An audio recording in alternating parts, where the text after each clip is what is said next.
Assalamu alaikum, everyone. Hi, everyone. This is a very definitely cozy room, so hopefully a cozy conversation as well. My name is AlHosani. I currently work at NYU Abu Dhabi. I have a huge passion and interest in captivating and catalyzing the youth passion, especially when it comes to sustainability. And I'm very honored to be here moderating a panel with youth igniters and experts in the field as well. I'll just start off with maybe introducing the panel and start off with questions, and hopefully if we have time, maybe we can open it up for Q&A. We have first Ayla Bajwa, who's a Senior Vice President of Sustainability in DP World. We also have Jennifer Chamas, who's a Regional Head of Sustainability and Sustainable Finance at HSBC. We also have Leila Abdulmuttaleb, who's the Director General of Emirates Nature and World Wildlife Fund, and Ahmed Baharoon, who's the Executive Director of Environment Information, Science, Outreach, and Management, and Environment Agency Abu Dhabi. Lengthy title you have there. And lastly, we have Rohan Gupta, who's the Group Manager Sustainability Intelligence at DP World as well. Thank you all for the panelists for joining us.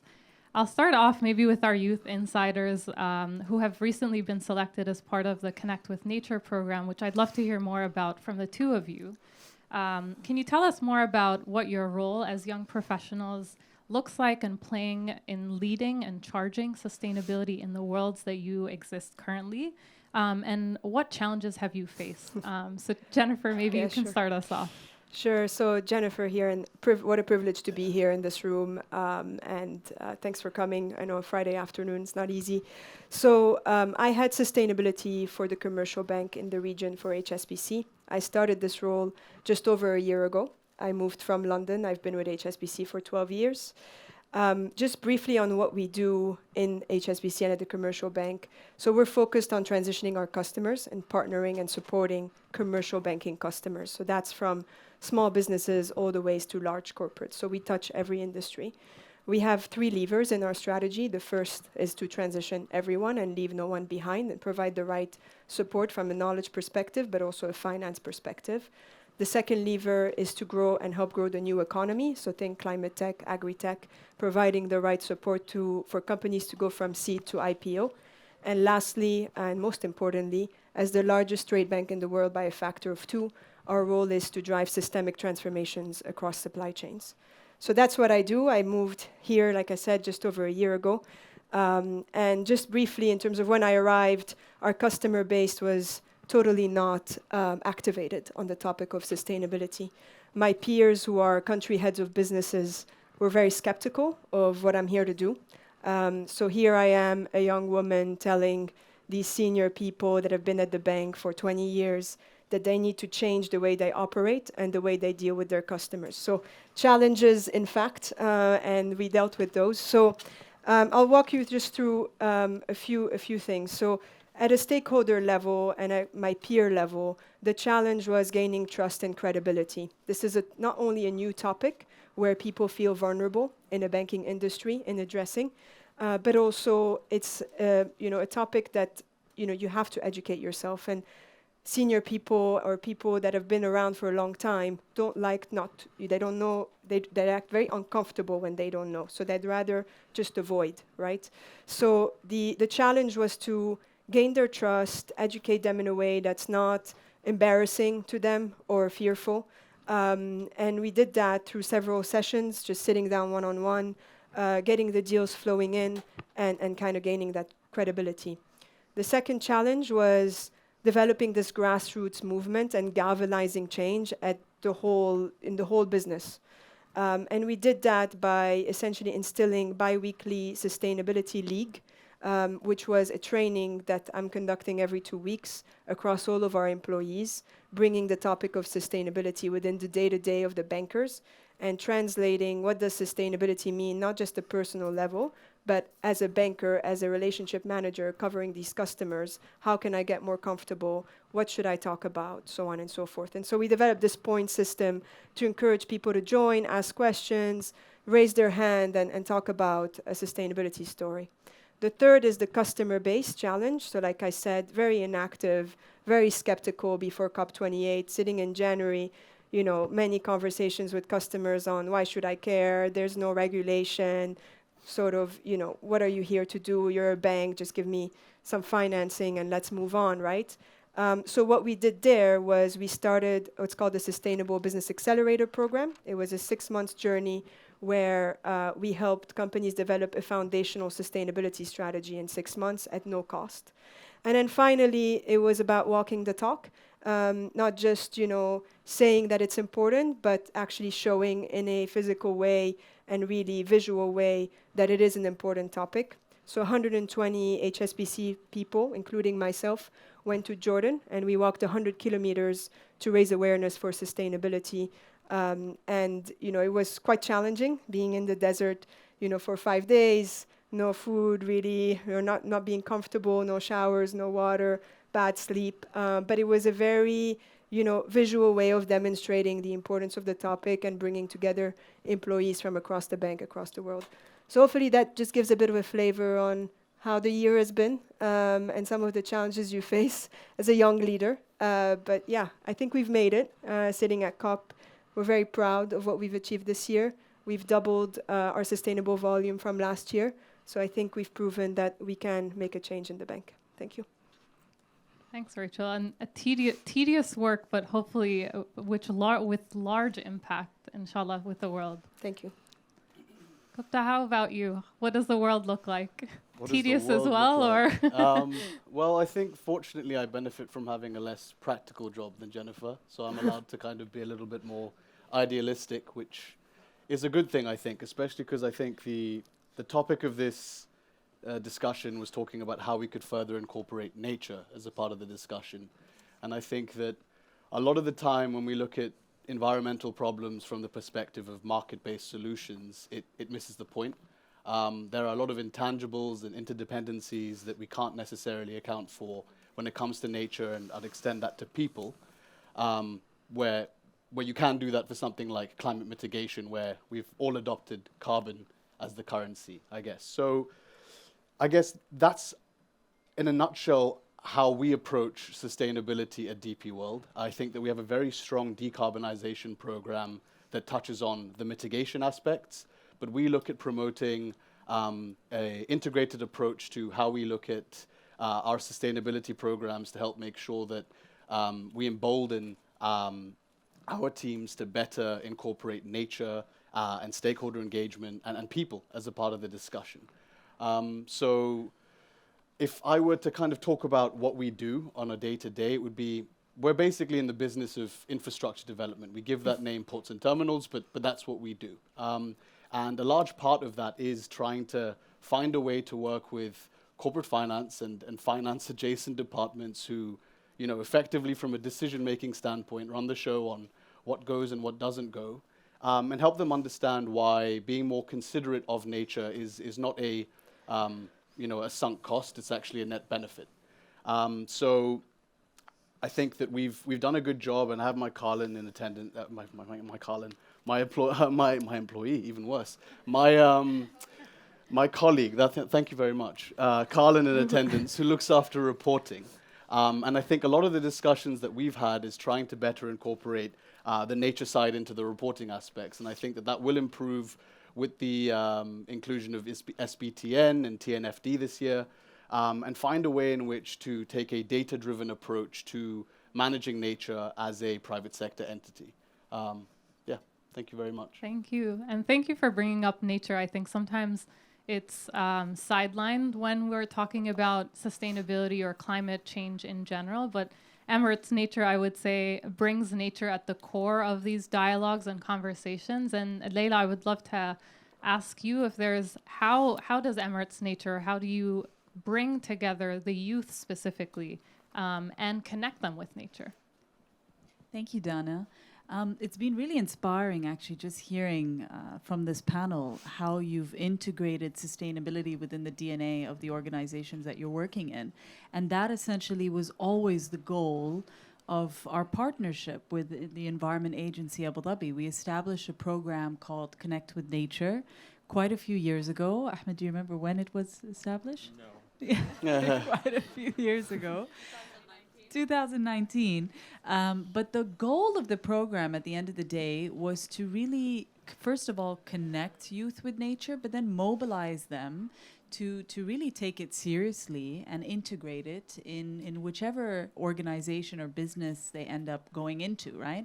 And the purpose of the second phase of that program, where we have youth ambassadors and then youth insiders, was to really showcase to the wider community what it actually means to be serious about integrating sustainability and then nature more specifically within the decision making of the businesses that they're in. And I think it's proof from this panel today that that is what's happening, right? As an environmental NGO, we focus on a number of different areas, including climate action, nature and wildlife, food and water security. But what we try to mobilize, and this goes back to a partnership that we also have with HSBC, is real solutions on the ground in the local communities, nature-based solutions, so solutions that are derived from nature, that also look into driving finance into the local communities to support that long-term transformative action and to support the building of resilient and sustainable communities in the country. And so I think the youth have an incredible role to play and an incredible voice to drive that and to ensure that, especially within the organizations that both of you are representing within the financial sector, DP world, how do we make sure that then the financing actually goes towards those projects on the ground? And with Connect with Nature as well, we had a very strong element of really co-creating and incubating those solutions with the community so that the solutions that are being implemented in the UAE are created from the ground up, right? And have factored in the local challenges at hand, which are extremely important. Thank you so much. And you mentioned that obviously youth is at the core of a lot of these conversations. Ahmed, I relate that question to you, but how do you think the collaboration between a younger generation and senior leadership to foster and create the ecosystem of genuine passion and care, but also action towards climate change? First of all, Layla and I, we had a fight just before we got here to steal you, because we look for very special type of people that were so with great presence, aware, green. We have a lot of, our youth have a lot of potential. So let me start. The Environment Agency Abu Dhabi is very committed to create or help build very savvy youth when it comes to the environment. Someone like yourself, Dana, who is actually a superstar. We have conducted one of the largest surveys, youth surveys in the region, with over 4,200 youth participated in that survey. Why did we do that? We wanted to hear what they wanted to say, what is their concern, and mobilize that into actions, initiatives that helps them. I was very surprised that most of them were worried about and concerned about the climate change, concerned about air quality.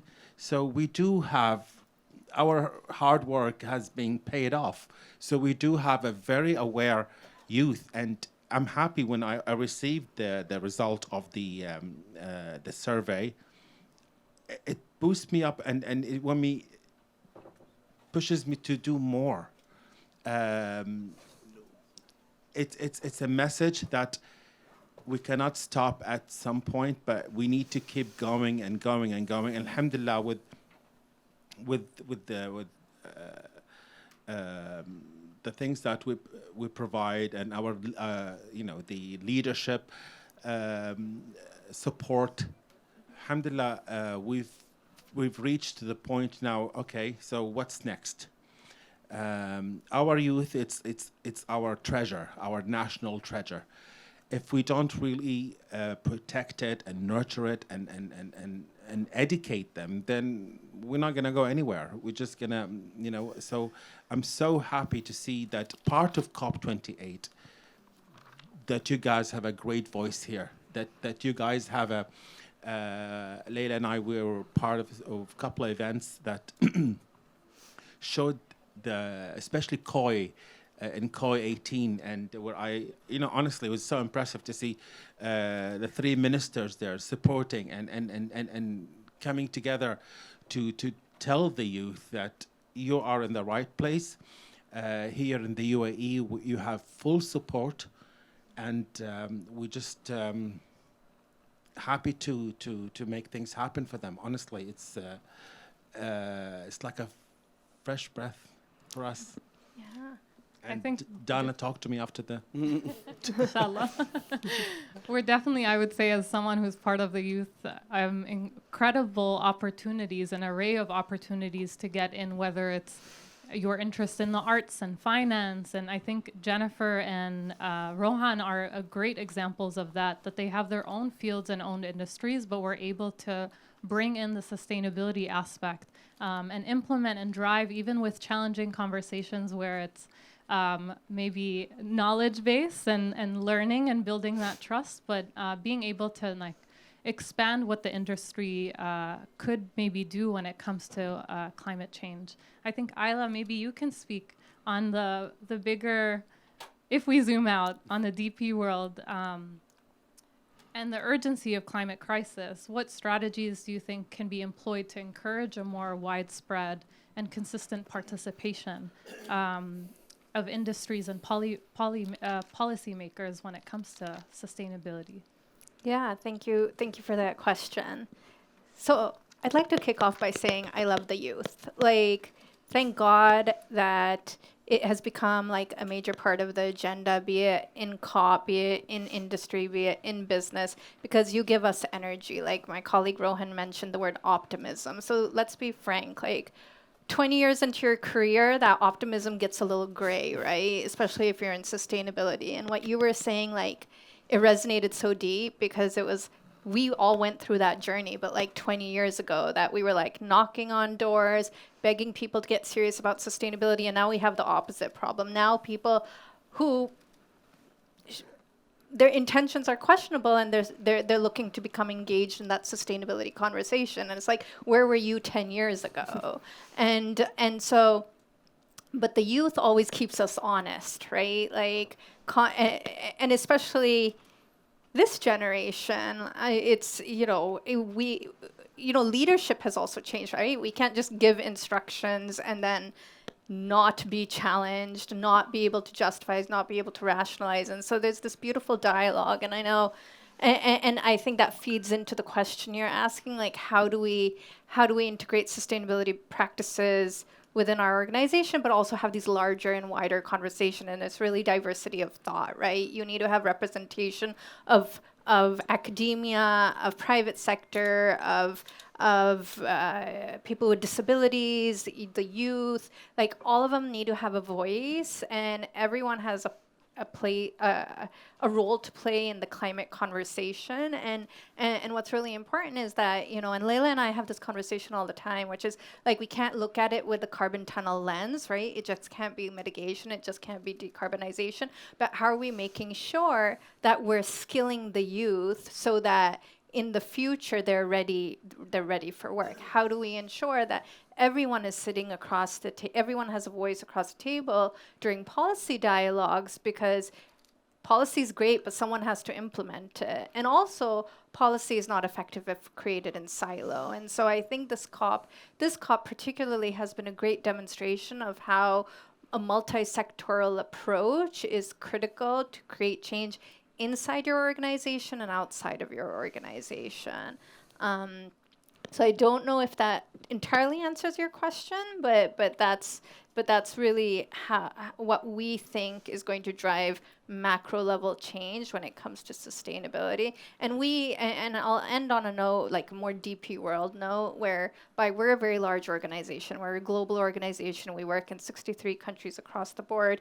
We historically were ports and terminals. Now we're an end-to-end logistics solution provider with a belief in emerging markets, which are very difficult but exciting markets to work in because of the opportunities it provides. And so with all of that expanse and influence, we understand we have a responsibility, and we need to work with governments, and we need to be the voice of even the communities in which we operate.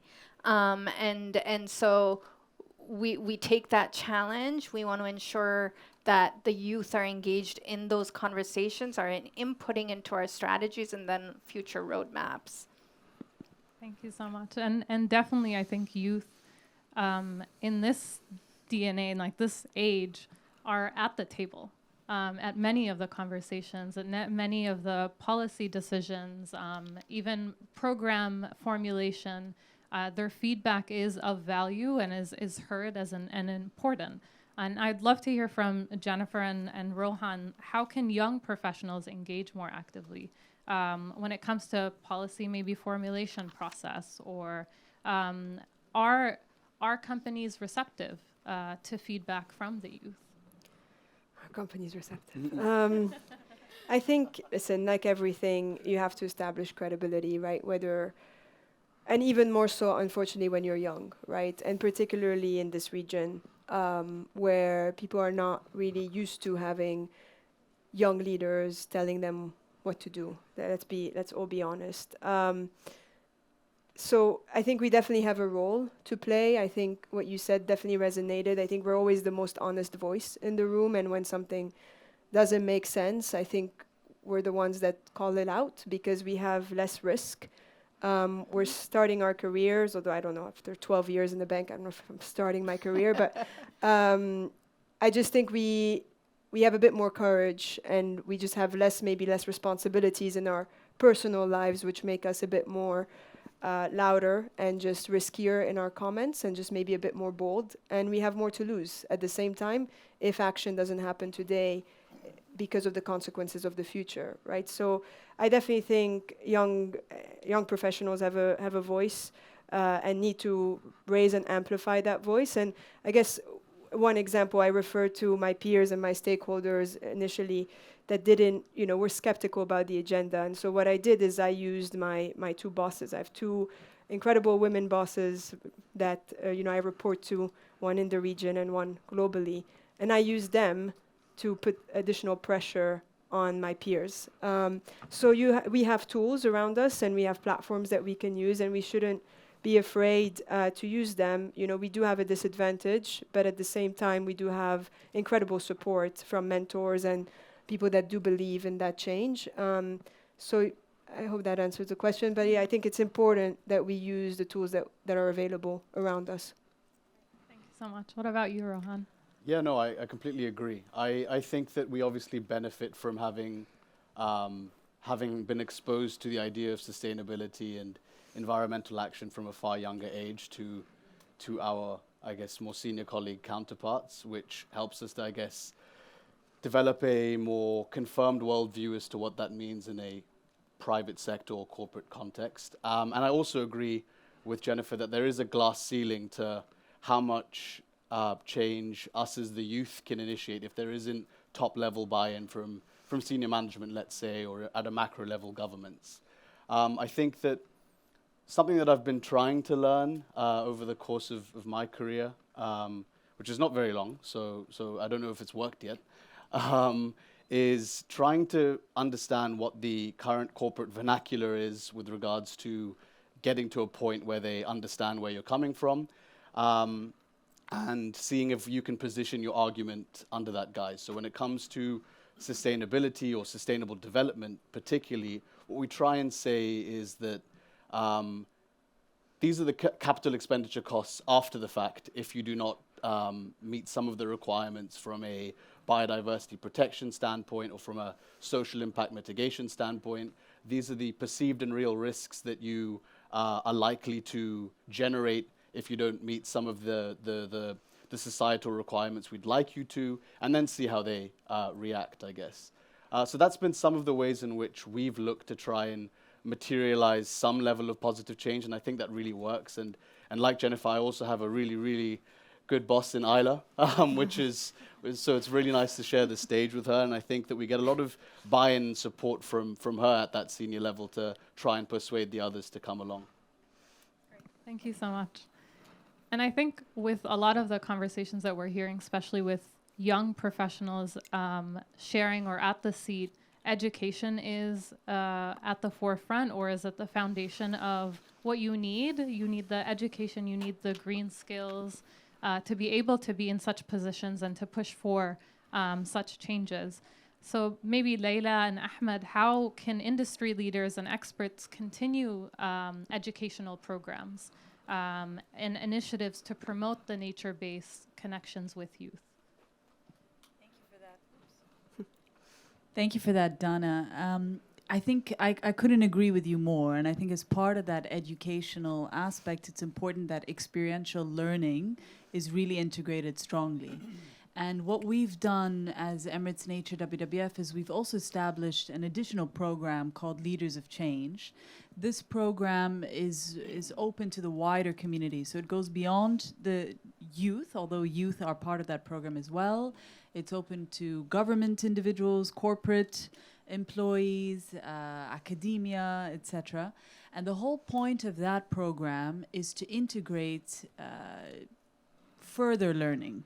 And this is in the form of training and development through master classes in the field. It's in the form of actually incubating and co-creating ideas through one-on-one Majlis-style learning as well, and open discussion, where again, that's where you can encourage that level of risk-taking, that level of really diving in to identify solutions that may or may not work. But it's all about being open with your discussion and brainstorming to see what works best. And then it adds a third element, which is around field-based, boots on the ground, large-scale citizen science implementation of programs around the UAE.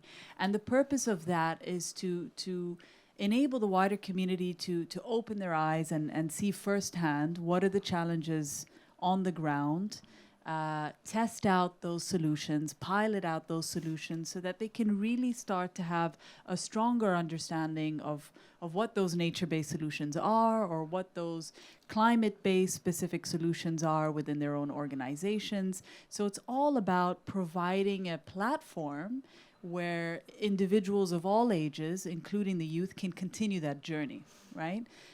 It's not about a one-off experience. It's a journey where they can actually even track their impact on a digital dashboard that we've put in place as well. And I just wanted to talk a little bit about my personal experience. I've now passed that youth gap, but by just a little bit. But I think what got me personally on this track of sustainability is I was always challenged from day one as an intern. My first day on the job, I was put on a plane and I was flown to California to do a training. And as part of my internship, I had to come back and deliver a workshop to the government around an environmental indicator that's now incorporated. But I was always had that mindset from my own leaders and mentors that take the risk, challenge yourself, no hand-holding, you can do it, figure it out. If you make a mistake, it's not the end of the world, you'll fix it, right? It's mindful risk-taking and learning. And I think it's extremely important that we do more and more of that. And we develop programs as organizations that enable that. And that was really the purpose of both Connect with Nature and Leaders of Change, is to give that freedom and space for people to really authentically try things and see who they are and what their skill sets are and what they can bring to the table in terms of those solutions. Thank you.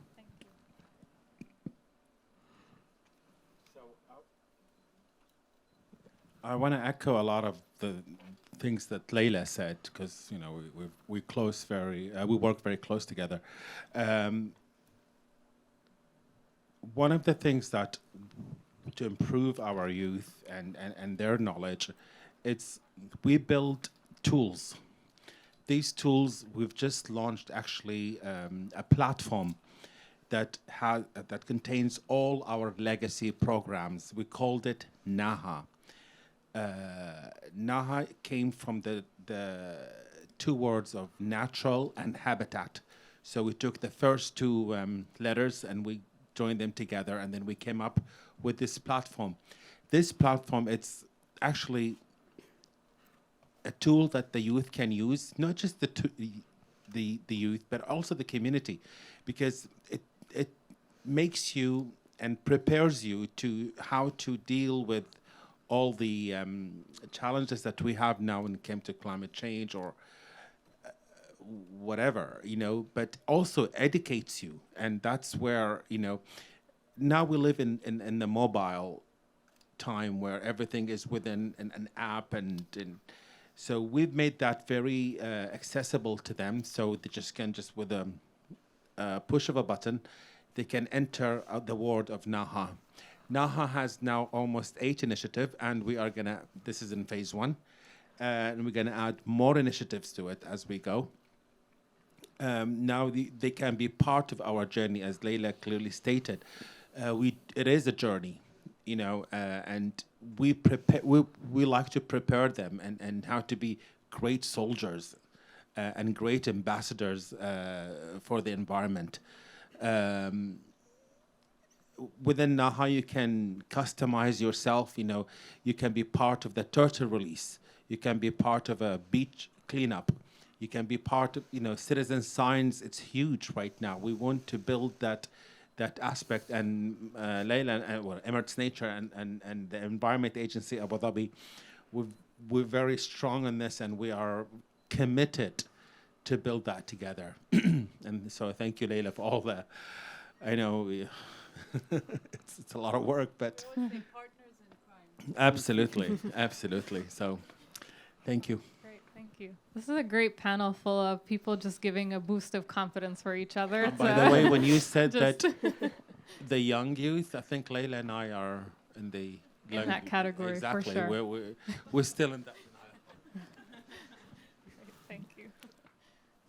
I don't know if I think we have time for questions from the audience themselves, if you have any questions. But before we jump in, I know we talked a lot about nature-based solution and being at the core, being at the conversation. Is there any final or things that you would want to share that maybe I haven't given you a chance through the questions that I've asked, or stories that you would want to share before we maybe move forward to questions? Yeah, for sure. I think I misprepared. I think I got the first question wrong, so I was like scampering, trying to figure out what to say to that first one. But I had actually prepared something for nature-based solutions, because it's been something that us at DP World have been trying to champion in a more meaningful way. And I think that one of the key takeaways is that nature-based solutions is often like, or I see it as a yang to market-based solutions yin. And what I mean by that is that it's not going to solve the climate crisis on its own, but it definitely provides us with a better rounded approach to climate action, because it not only focuses on climate mitigation and decarbonization, which is obviously hugely important to managing global temperature rise, but what it does do is that it better takes into account the interdependencies of nature and community, and provides us with a more holistic overview and solution through which to address those problems. And I think one of the big things that I like about nature-based solutions is that they're not evaluated based on, one particular outcome, whether that be a reduction in carbon emissions. It's more holistic than that. It looks at livelihood restoration in the local community. It looks at biodiversity protection. It looks at the preservation and access of ecosystem services, whether that be freshwater access or access to timber. And in doing so, if deployed properly, it allows a long-term solution through which to build collective resilience, as opposed to try and address a point problem that doesn't exist when it comes to climate change. Thank you so much. Anybody else? Should we open up for questions then? Any eager questions? It's a small audience, so we'll call out names. Yeah, go for it. Okay. Hi, thank you. So this question is for everyone, and particularly, I guess, Jennifer and Rohan, I'd be interested to know your thoughts on this one. So right now there are a lot of younger youth who are entering their careers, maybe not specifically in sustainability, but across the spectrum. So what are you or your organizations doing to give them a chance to grow and to grow in a way that they can champion sustainability, climate, nature? Yeah, I can take that. I can go first. We have a lot of engagements for youth within HSBC.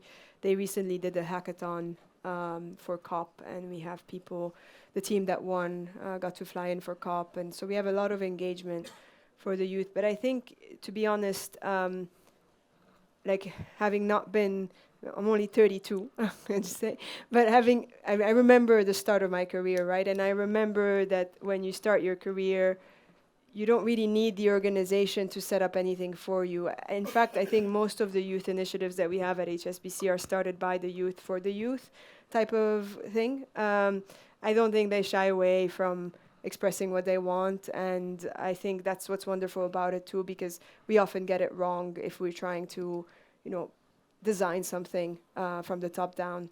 So I think it's always better when it's grassroots and just telling, if a group comes to me, and that often happens, they want to do this and that, I'm like, go for it, and whatever you need from me, I'm there to support. So I think that's the best type of action, and I think that is more inspiring than a top down.